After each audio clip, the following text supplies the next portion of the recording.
Hi. Welcome to Someone Else's Movie, the podcast where an actor, writer, director, or nebulous industry figure gives a little love to a movie they didn't make. I'm Norm Wilner, senior film writer for Now Magazine, and this is the other thing I do.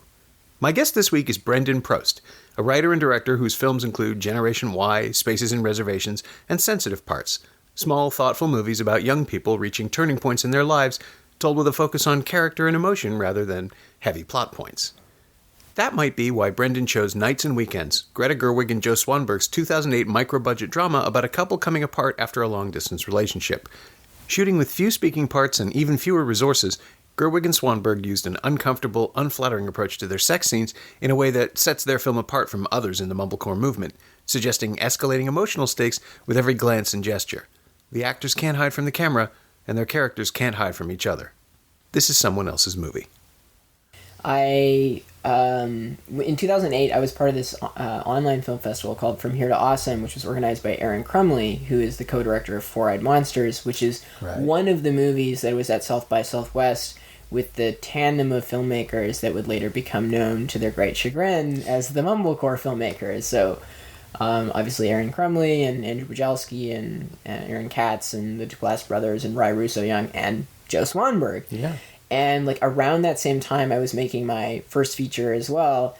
And when it came out, a couple of journalists, like, referred to it by the mumblecore moniker or, like, made comparisons. But I had really had no understanding of what it was. It was, like, at the same time as I was discovering these filmmakers down in the States. Right. Anyway, so I started to dig into it. And the first Swanberg movie I watched was Hannah Takes the Stairs. And I was just immediately struck by Greta Gerwig, who I love to this day. I think is just like one of the greatest working actors today. And I immediately had to see what came next. And I think Nights and Weekends, it was the next movie I saw.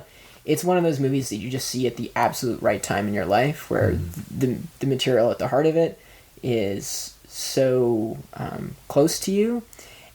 And it just like, yeah, it destroyed me.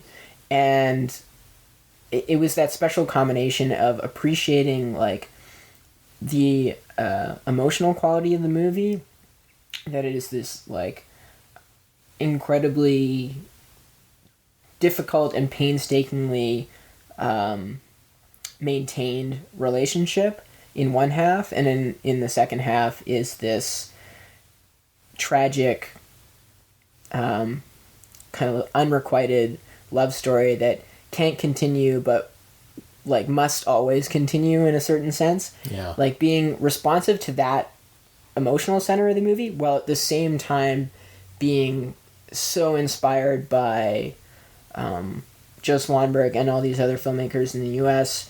who were trying to be so disruptive about the way movies were made, and who were, just, like, making films in the same way that I was.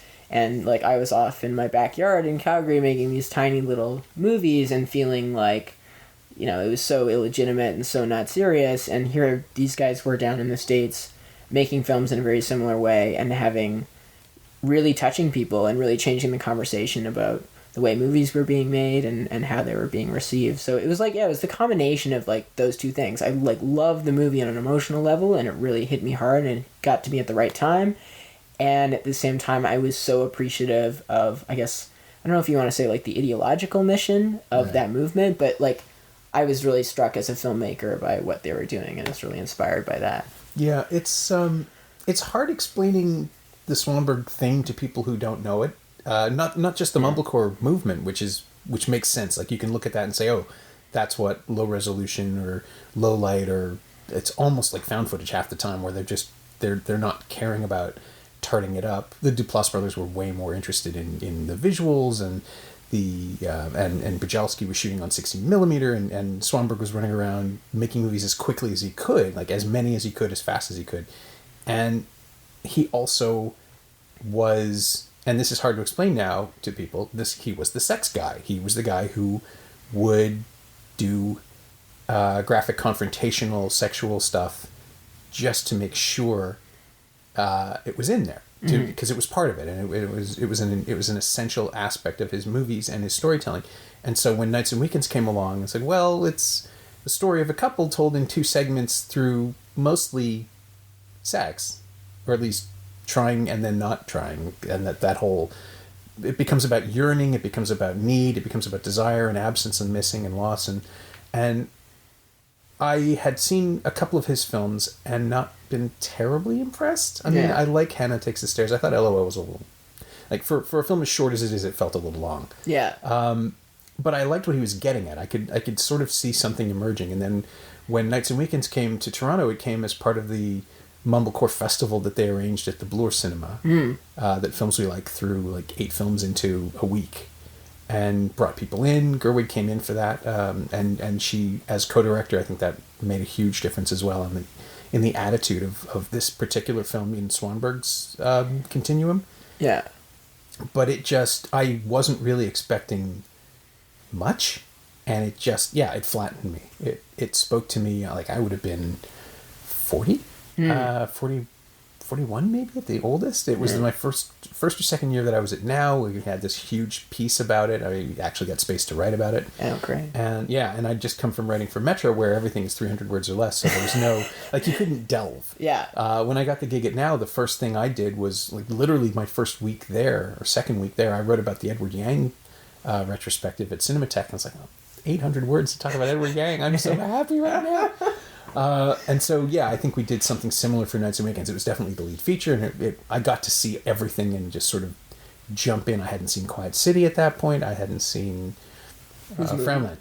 Oh, right. Which I just thought was a bit, like, it's just a bit much. Yeah. But and Nights and Weekends was easily the best thing in the package, and it just spoke to me on both the technical facility, the confrontational aspect of it, the fact that the sex feels so sad, that it's about people trying to hang on to each other and failing, and it's so good. It's just so good. And I had just spent the previous summer, the summer of 2007, it must have been 2008 when this happened, the summer of 2007 was the summer that Kate spent in New York, and I was here, and we were going back and forth. I was going back and forth, and it was just, it was this big turning point where she was there on contract. I couldn't move because Metro was unionizing, and I couldn't leave because if I left as a freelancer, I wouldn't, like, they'd just write me off and it wouldn't be part of it. Yeah. So I had to stay, and it was quite possibly the worst decision we made collectively as a couple. Not for us, we were fine, but it was only for 3 months. But because if I'd gone with her, we'd still be in New York. I'd probably be starving to death because there's no work for film critics there. But that's that thing. And so Nights and Weekends just spoke to me on that absolute primal level. Like, I have been there in that situation, worrying about what's going to happen and not knowing. I'm confident in a way that those characters aren't, because we were older. We're still older, but, at the time, it's 2 people in their early 40s isn't going to play the same way as 2 people in their mid-20s. Yeah. But, it's one of the few films I've seen where I couldn't tell at first if I was responding to it just from my own baggage or if it was really that good. So then I just watched it again and it's like, no, it's really good. It's really solid. And I mean, like, I think one of the, like, common criticisms about, movies by this group of filmmakers is that, it's all this, navel-gazing of these young people, and they have, interest only in telling these, like, personal stories, right. And it feels very... masturbational, if that's a word. Masturbatory. Thank you. That's why you're the, like, film writer. But, like, I mean, for me, I mean, they're so dedicated to just, like, telling stories in this really honest and really truthful and really naked way. And when it works, I mean, they're just speaking to these, like, really profound, like, emotional, like, truisms about all of us, about, like, the, like, what physical time, like, what physical space and what time does to us as people and to our relationships and things like that. And they're, it's a really simple trick, like, splitting the movie in half like that. And it's not even on purpose. Like, they went back and they shot all the footage later. But that little ellipsis in the middle of the movie, like, and I think one of the things that's so effective about the movie is that, like, great movies make you imagine the story that takes place before, long before the movie begins, in the lives of the characters and long afterwards.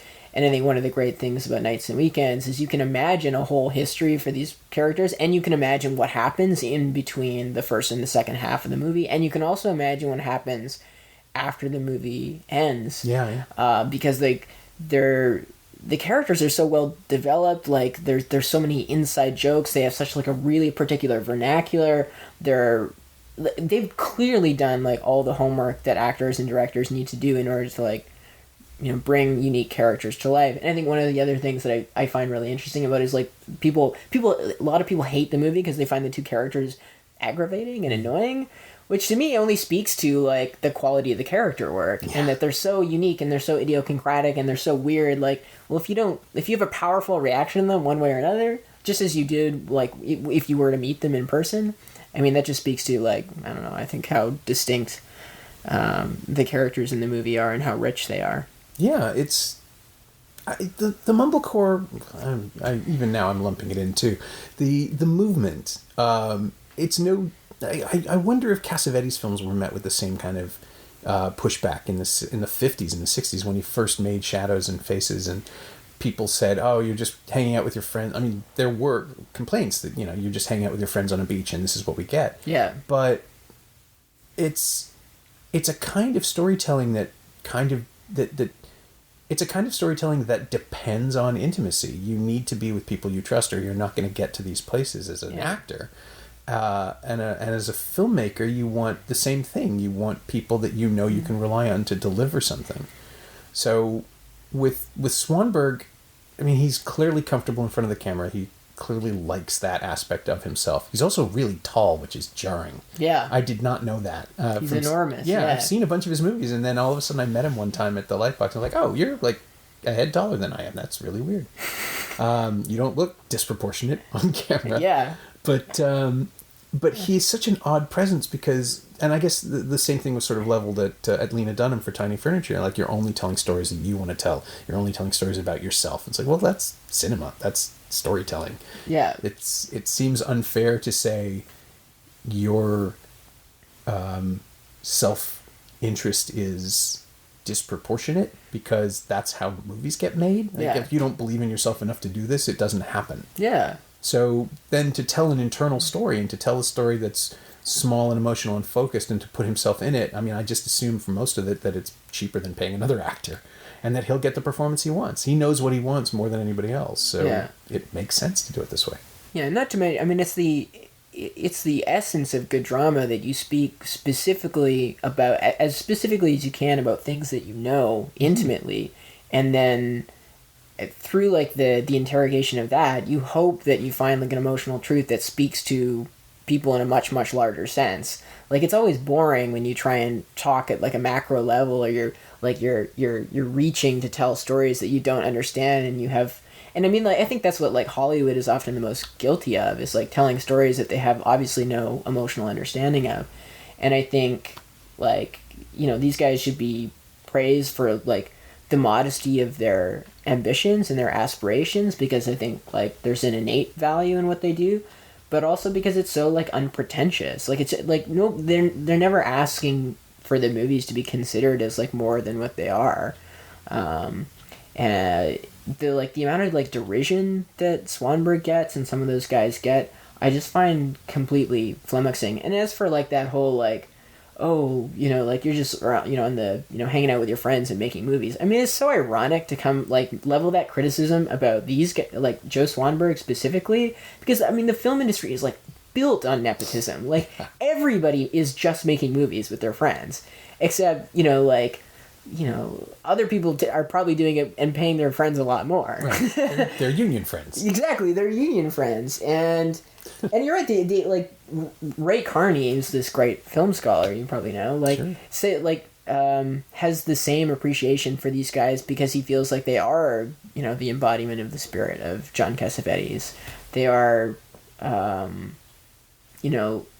like the fact that they're making movies with their friends is kind of irrelevant. The point is that they're doing the work. It's not like they're lazy, and it's not like they're not. That's it. They're not like making movies with their friends because they're lazy, and they're not casting themselves because there's no one else around. They're doing it because it's part of the process and it's part of like the work, and as you said, it's like it's part of the intimate kind of interrogation of like performance and like the the self-reflexive quality of like millennials and this like the social media and the internet age. Like I don't know, like yeah, I find the amount of duration that they get to be quite strange. And I also think it's strange that never found a place up here in Canada either, or if it has, it's come very, very late. Yeah. We have a few movies now, maybe 2010 to 2015, that kind of feel that way. I'm thinking like Pavan Mundi's Diamond Tongues is one where, or maybe what Kazak Radwanski does. They're much more polished, but they use the same emotional beats. They're really much more about focusing, tightening in on somebody, tower more so than how heavy this hammer, even to just narrow the focus into this one tiny space where you're trapped with the character. And Joey Klein did it in the other half too, but that's a bigger film. Totally, yeah. It goes more places and does more things than what we perceive as mumblecore. And maybe it's just that those never got released or never made it out beyond the small circles that they were produced in. Totally. But you would think that we should see more of those because they're easy to do relatively, like as opposed to putting together a $1.5 million picture. Oh yeah. You can get a camera and make a movie for $10,000 now if you are committed to it, and hopefully it'll be worth seeing. Yeah. I don't know. Yeah, it's such a weird place because now we're at a point technologically where it is possible. Like you don't even have to make prints anymore. You can just take a DCP to a theater and it'll look as good as it will anywhere. Yeah. And is it a story that's worth sharing? Is it a story that's worth telling? These are the things that still matter more than anything else. Yeah. And it's been really interesting watching people take advantage of the new paradigm because you can do anything and you don't need to be answerable to Telefilm or a studio or a distributor. But it's still self-selecting. It's still people who are interesting artists that are making the most interesting stuff. Oh yeah, and I mean, and who are like the boldest is always one of the greatest qualities about artists that I admire, because I have none of that myself. And I think that's one of the greatest things about Nights and Weekends. It's such a brave and a gutsy movie that, brave and gutsy, especially to make in the context in which they're doing it, which is a movie that's like, undoubtedly partially biographical about their friendship in some way, as they said it, like a couple of the Q&As that I watched. Mm-hmm. And, I mean, like, kind of exposing yourself in that way and putting yourself in a position to have to, like, relive really difficult memories in order to reconcile them in your mind, or even to just try and, like, understand them a little bit better yourself through the process of, like, dealing with them again through art making. I mean, that's something that I think is really rare outside of the context of like personal storytelling. And that's one of the things that Nights and Weekends is so heartrending for, because there's these scenes in the movie that you watch that, I mean, like there's a great quote from the trailer where it says, I mean, it ceases to be a movie and it just seems like a lived experience. Yeah. Like some of her performance beats in that, like I think that you just like you will never see in a movie that's like written and rehearsed and things like that, like where they're in the second half where they're like standing in the doorway after they've come back for the photo shoot, and she's like, they're standing like, inches apart, and he's just like staring at her, knowing that she's uncomfortable and knowing that he's like his presence is unsettling to her, and playing with that, and then watching Greta like shake. Like, you can see the tremors in her entire body, and you can feel the quiver in her voice. And because it's also, like, improvised, you can watch how the conversation gets derailed by the emotional experience that's happening in the scene. Yeah. And, I mean, it's that special quality that, like, I've never seen in a big-budget movie. Like, I've never seen something that is so completely unpredictable that it's just like this unbelievable like high wire act. You only get to see that when characters have a like something that is so close to them that makes them feel like, I want to expose myself, I want to give myself the opportunity to look foolish, whatever it is. And I like, as much as, like right now in my career, like I'm dedicated to trying to expand my filmmaking practice from doing like these little DIY films. But I mean, I will never lose interest in making work in that way. Right. And that's, again, one of the things I love about Nights and Weekends. Yeah, that scene, that you hit on something that I couldn't quite articulate, really. Watching them calculate their moves, like physically and the shaking and everything. Yeah. It's that perfect, it's that point where both the performance and the character are working on, like, how can I put this?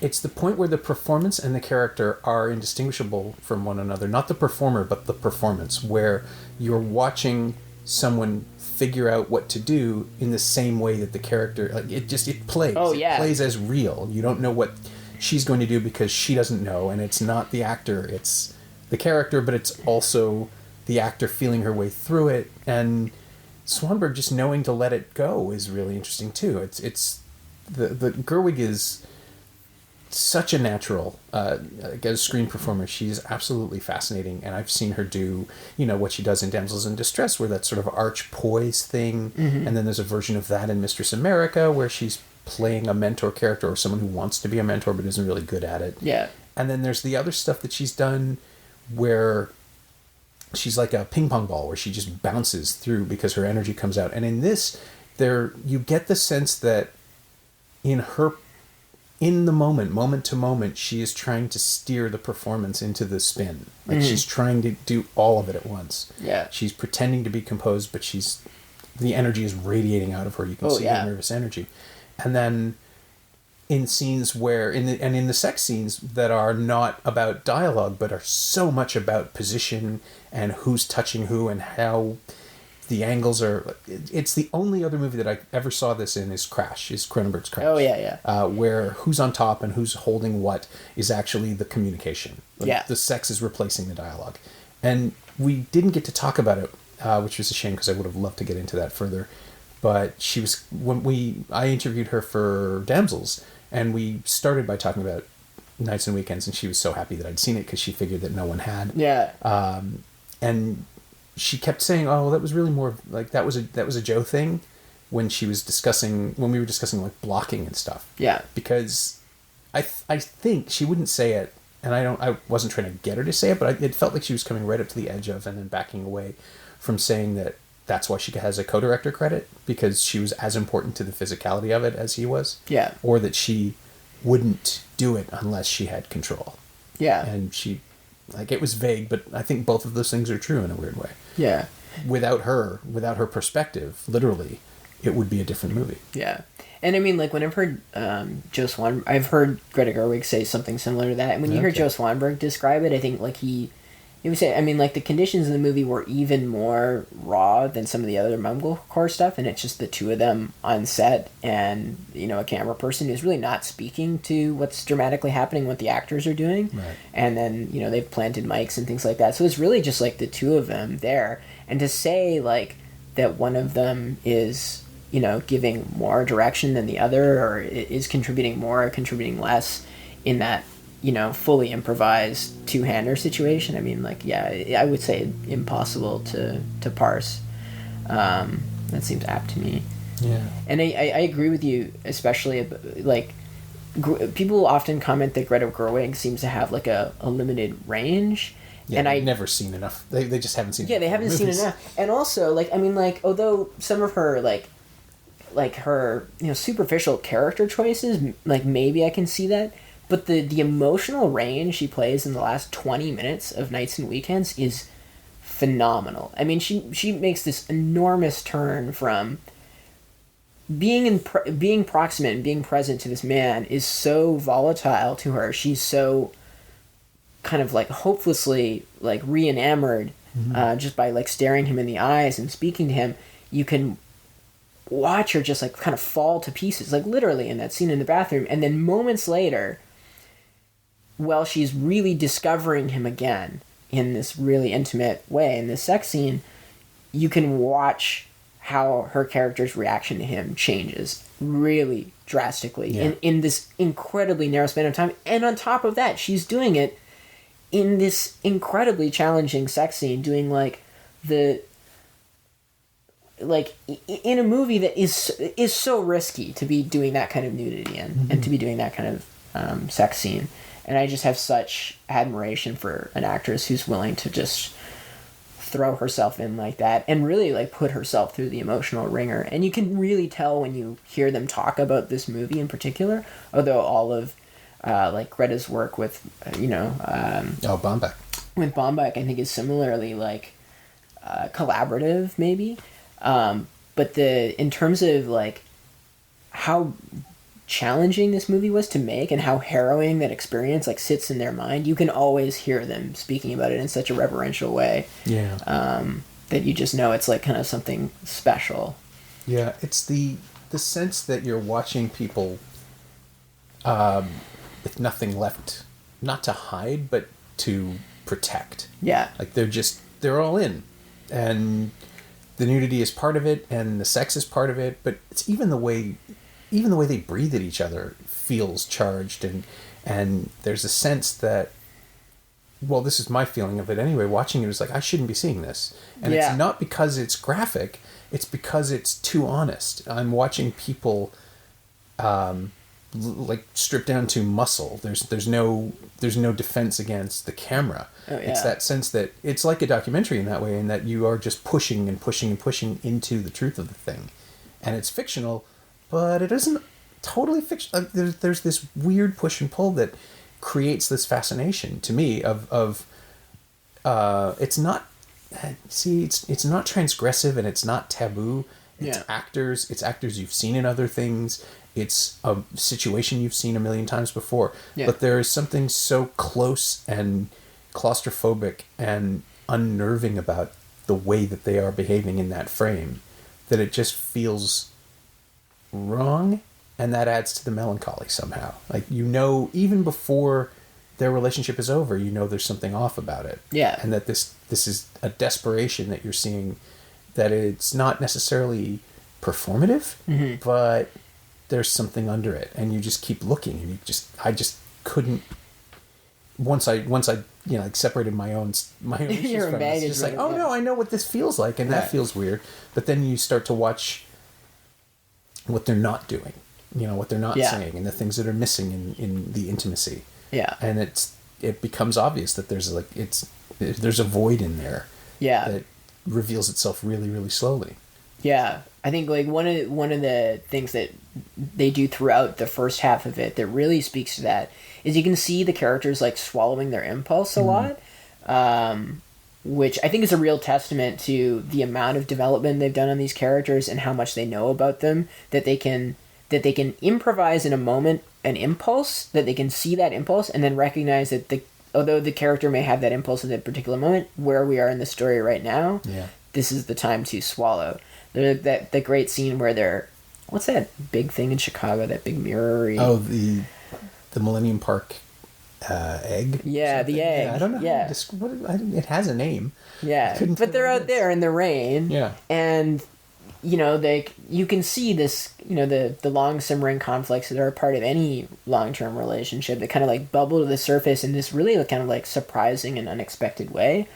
And then the vocabulary that they use to like, first to kind of like make it worse and then to de-escalate are so, it's precise. Like, it's really precise. There's a sense that it's almost like a language they're using themselves. Or a way that they've evolved to talk around stuff. And I think that like that's to me like the other thing that's really mind-blowing about it is, I mean, it's so rare to see this perfect synthesis of when improvised drama turns into something that's so tight it almost feels like it could have been scripted by someone who's brilliant enough. Like it almost always works the other way. Like you have a writer who's so virtuosic that they manage to make it seem like it's all improvised even though it's all carefully done. To have it go the other way is just like mind-blowing.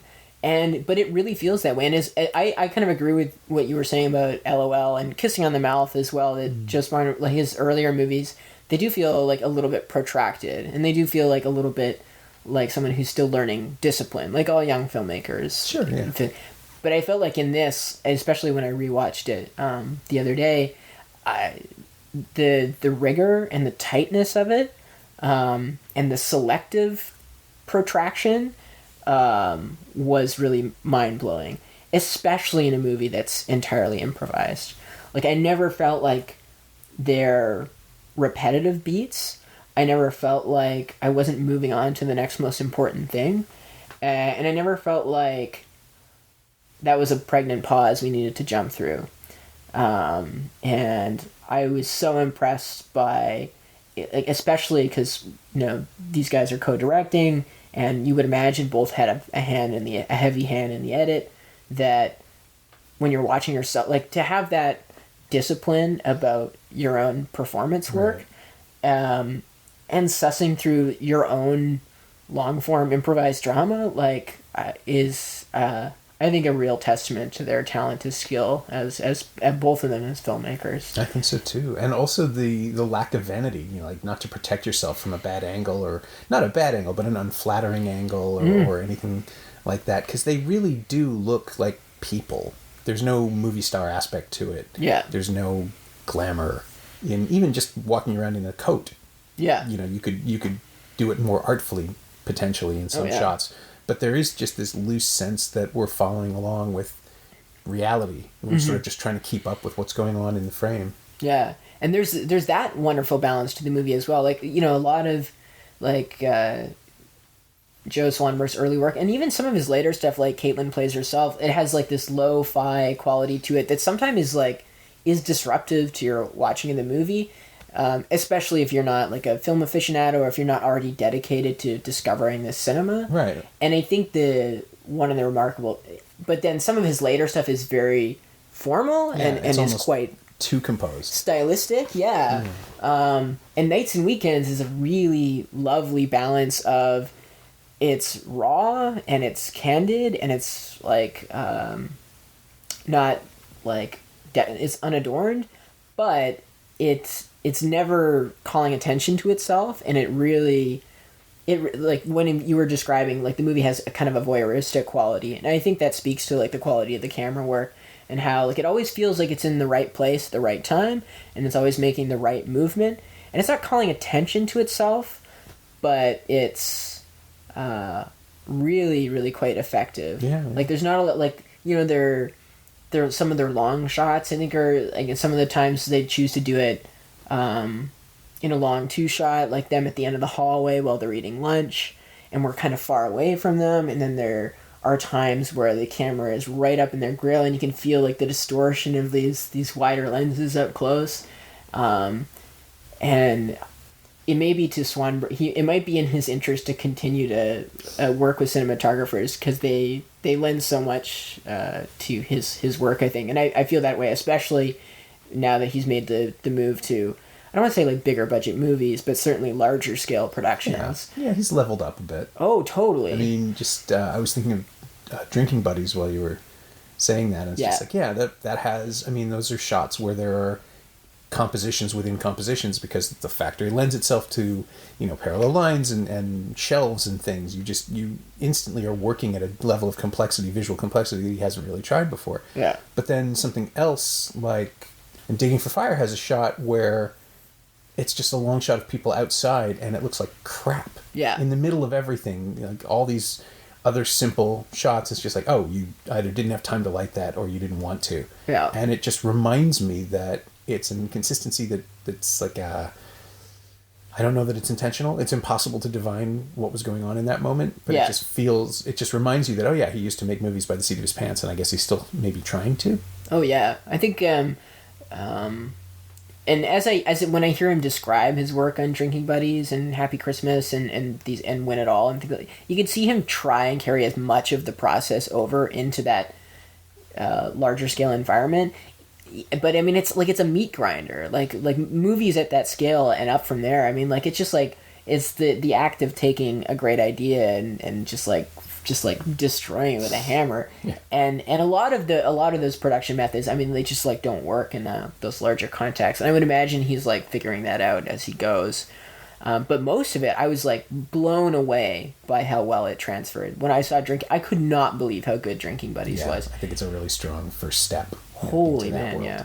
And that's another one where, like you put a bunch of actors who are not necessarily known for doing great improvised work, who are making up the whole movie right in front of you, and it again, it's so close to seeming like it could have been scripted, but then you know that it was not. Yeah. Well, Johnson does that on New Girl. I mean, you can feel that kind of loose energy. Yeah. But you don't necessarily think it's going to translate into a 90-minute Harold sequence, like where he's building the whole thing. Yeah, and then like in those sitcom, like, and even like the Apatow movies have a lot of improvised riffing to them, but it's always in service of a joke, and so like that skill is a great one to have as an actor, but it's so rare. And I say that as somebody who's like tried to cast actors to do entirely improvised work. It's so rare that they can both do that and they can drop them in a dramatic situation and follow their impulses to what's right for the scene and not what's funny. Yeah, I mean, I knew Anna Kendrick can do it because Anna Kendrick can do anything. She's terrifying. But yeah, when you watch, Olivia Wilde, she's doing this stuff too. Everybody's just surviving. They're not just surviving, but they're making the best of it. They're actually making it work. Yeah. Yeah. And discovering what's like the most interesting way to play the scene. I think that's one of the things I really like about it too, is that he doesn't like he kind of writes the movie with the actors as he's making it and kind of figures out what the best way to play the scene is.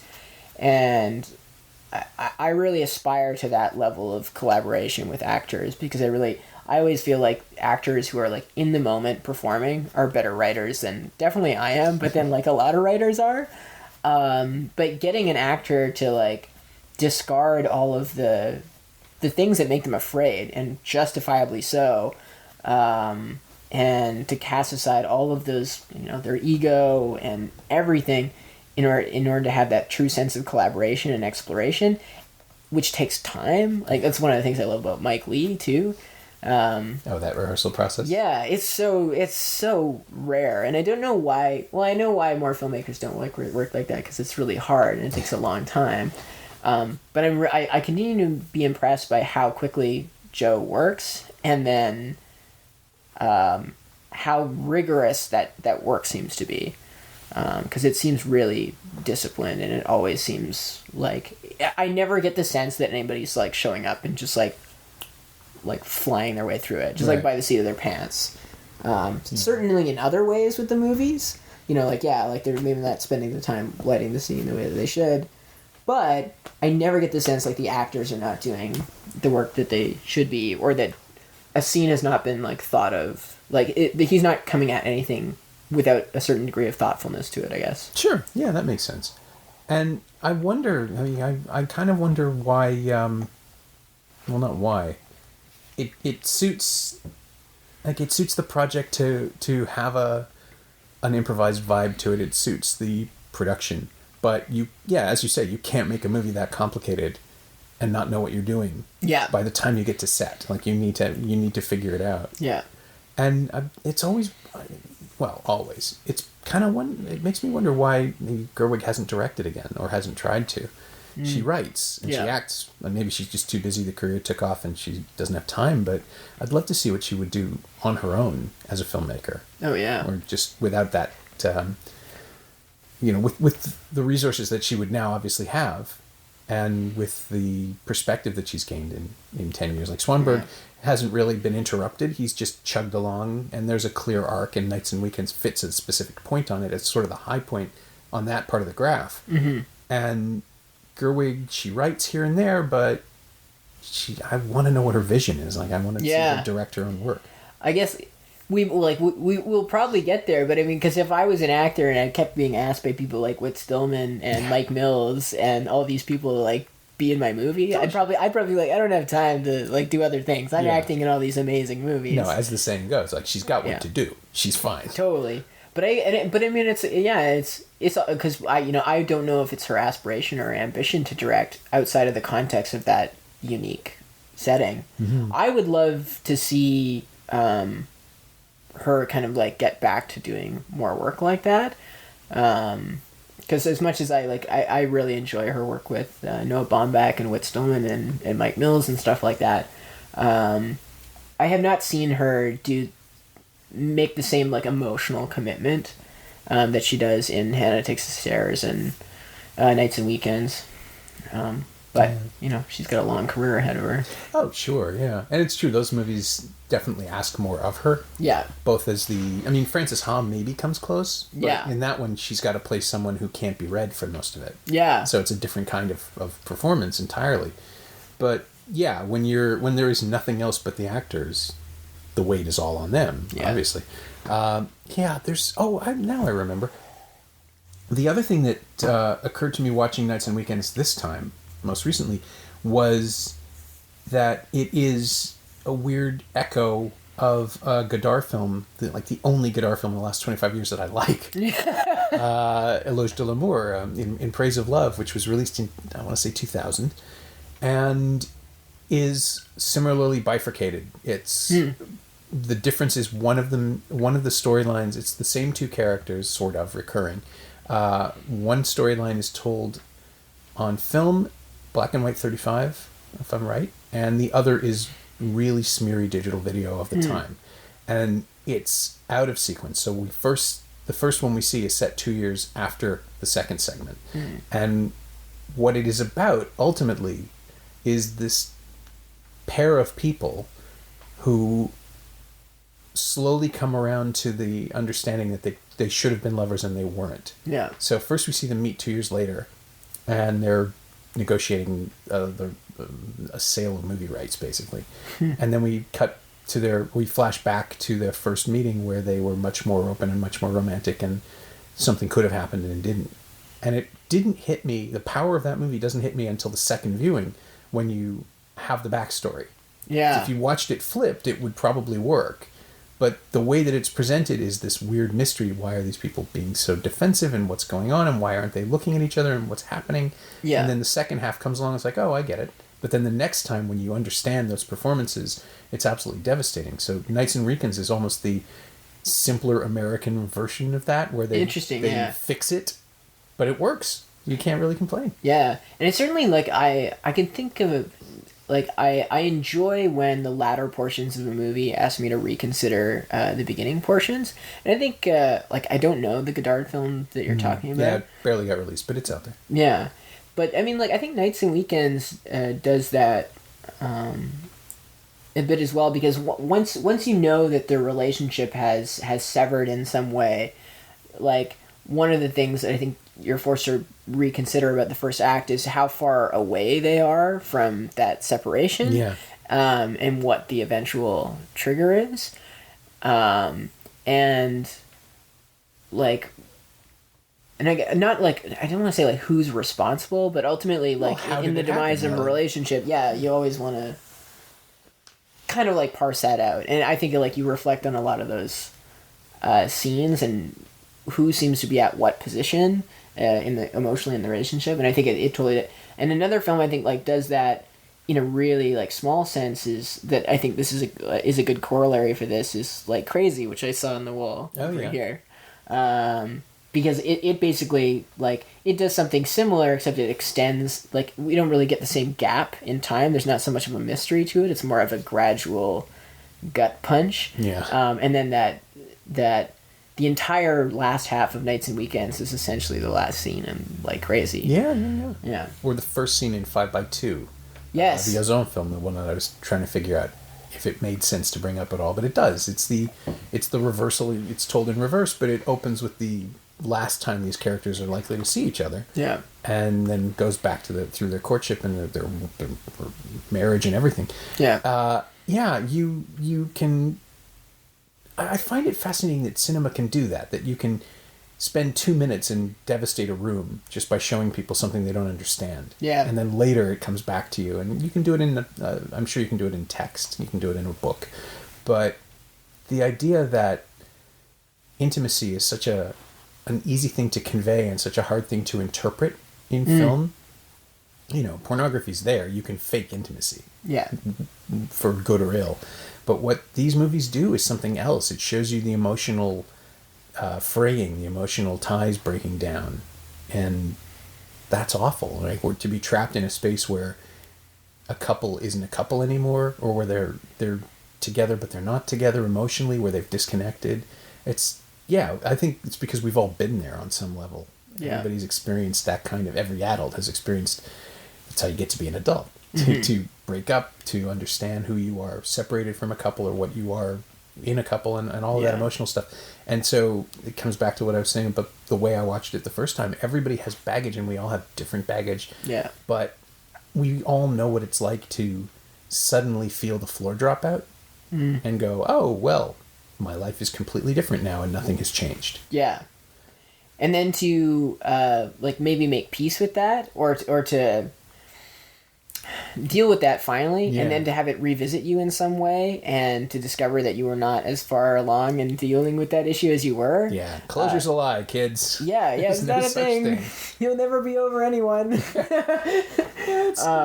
Which is what I love so much about like there's that imagery in Nights and Weekends where she's in her room and she's like watering the two plants, and they both start to leak at the same time. So when he calls, she's like literally literally spread herself out and is like kind of exposed and awkward and like not knowing what to do. And it's like at this moment that he comes back into his life, and like it's such like the perfect essence of that. Yeah, like you thought that this relationship was behind you, and you thought that you would never have to deal with this again, and then surprise and spontaneously someone is back inserted themselves into your life in this really unexpected way, and who knows how you're going to feel. And certainly I think when I was watching, I was surprised a little bit in the second act or in the second half how impacted by his presence she is, like given what we saw in the first half. Right, yeah. But she really is kind of like just like completely shaken by his little gaze, and I really can relate to that. Yeah. Like totally relate to that. And I think one of my favorite pieces of acting that I've ever seen is the scene where she's trying to tell him how she feels, like in the room, and they're both like sitting on her bed, and she's like, I'm trying to tell you something, and she's trying to like express it, and he's just like staring her down, and she's just like suffocating, like literally sitting there and suffocating, and she has to get him to like come up with an excuse to lie and get him out of the room, in order to just have this moment to just cry and just break down. And I think I was kind of like surprised by the journey that her character takes in order to end up at that place. And there's a weird, like all the weird footage of just her, because there really is very little of the movie that's just Joe Swanberg's character, but there is that little bridge at the beginning of the second half of just her kind of by herself in the apartment. That it really, I think, really helps kind of explain where she's at, and kind of,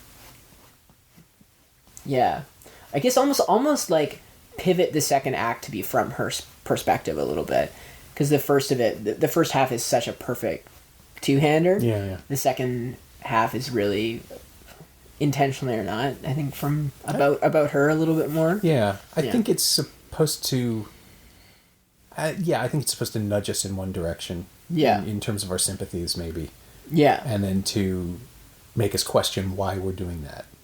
Sort of like it's like a button hook. It comes back around again. Because in order for that, like, in order to like read that last sex scene, I think effectively, you kind of have to think of it you have to think about the what's happening in the scene from her position, because why he's doing what he's doing after he's had so many opportunities to kind of like get to this, but has like opted out and declined.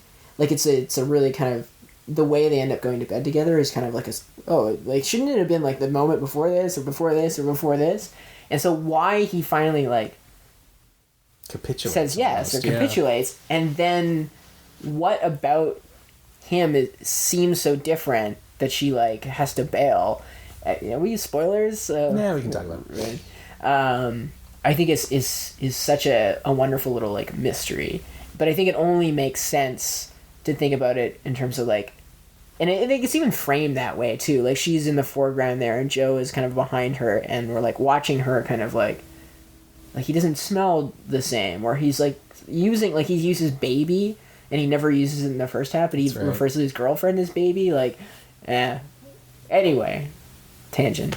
No, it's all valid. It's all about interpretation. Yeah, and that does bring us to the closer on the podcast, which is what of, if anything, of Nights and Weekends have you borrowed or lifted or quoted or absorbed or incorporated into your own creative DNA? Yeah, definitely. There's a lot of Nights and Weekends in Spaces and Reservations. I think largely in an aspiration. I wanted to make something that felt as intimate and as invasive, and I think it also kind of entrenched my own interest in dramatic improvisation as a means for performance building. Mm-hmm. I think as I was kind of studying film and figuring out what worked for me as a filmmaker and what didn't, I was I met a lot of resistance and hesitation around using improvisation to build feature films, and I don't think that I would have been as inclined to try it in the context of Spaces and Reservations if I hadn't seen Nights and Weekends, for sure. I don't really formally, I think, borrow much from Joe Swanberg or Nights and Weekends at all. I think I'm mostly moved and inspired by his kind of the way that he works and by his values as a filmmaker, I think. And I think Nights and Weekends is just I think the perfect culmination of those things. I like a lot of his later work, and I think he's earned an opportunity to talk about the filmmaking process, which is what a lot of his later stuff is about. But I think that I'm not really interested in that, and so this was the movie where he took those qualities about him as a filmmaker, not necessarily in aesthetic terms or whatever, but in terms of the way he works and what he is trying to do, and he did something that I wish to do. Right. And so Spaces and Reservations is is similarly inspired, I think, in terms of production process and in terms of what it's aspiring to. Would you consider doing something like that something more explicitly like Nights and Weekends, to put so much of yourself into the film itself? I made right after Spaces and Reservations, I did a long form improvised piece that put me at the center of it, and I intend to do so again, but it's I haven't met a cinematographer that I really, I think, collaborate really well with yet in order to give myself away as a director entirely. Right. And so I think if I found that, which is hard to find in a no budget environment, I would do it again. I'm not a good actor, but I'm good in the context of my own stuff. Right. And I love, as a writer, I'm very performative. When I sit down and write, I very much stand and do the voices for the characters and things like that in the same way that John Cassavetes would have done, speaking to his assistant, as I've heard Ray Carney describe so many times. But I like to I much prefer to perform scenes than to write them down, and I also prefer to talk with actors and speak to them in their language rather than ask them to assume anything from the script or the text or stuff like that. And so because those are all my interests as director, it transfers well to being an actor, and it's the same impulse, it's the same muscle, I feel like. So yes, I would do that again if I could find the right vehicle. Okay. Yeah. Who would you want to work with in terms of in the scene? Do you have ideal scene partners? Would you even step onto a stage with Greta Gerwig in this situation? Oh my god, I'd be too terrified. I'd be dwarfed. I definitely have friends that I riff well with, that I would collaborate well with, I think, as an actor.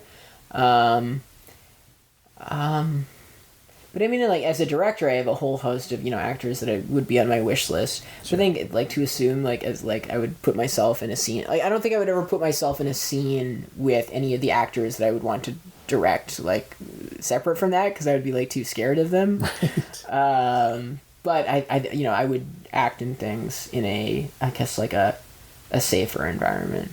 When my career was not in jeopardy because I had Adam Driver on set or something like that. Like, They're very gracious, I'm sure. I'm sure, but they don't have time for bullshit. Yeah, that's true. And I like a little bullshit now and then. My thanks to Brendan Prost, who's helpfully posted links to all of his features and shorts at brendanprost.com. His latest film, Sensitive Parts, is now available to rent or buy in the iTunes Store. You can find Brendan on Twitter at bprost, all one word, BPROST, and you can find Nights and Weekends on DVD from IFC Films and streaming on Sundance Now. And, you might want to take a look at Gerwig's first solo directorial effort, Lady Bird, which opens in Toronto this week and is really, really good. As always, you can find me on Twitter at Norm Wilner and elsewhere on the internet at nowtoronto.com.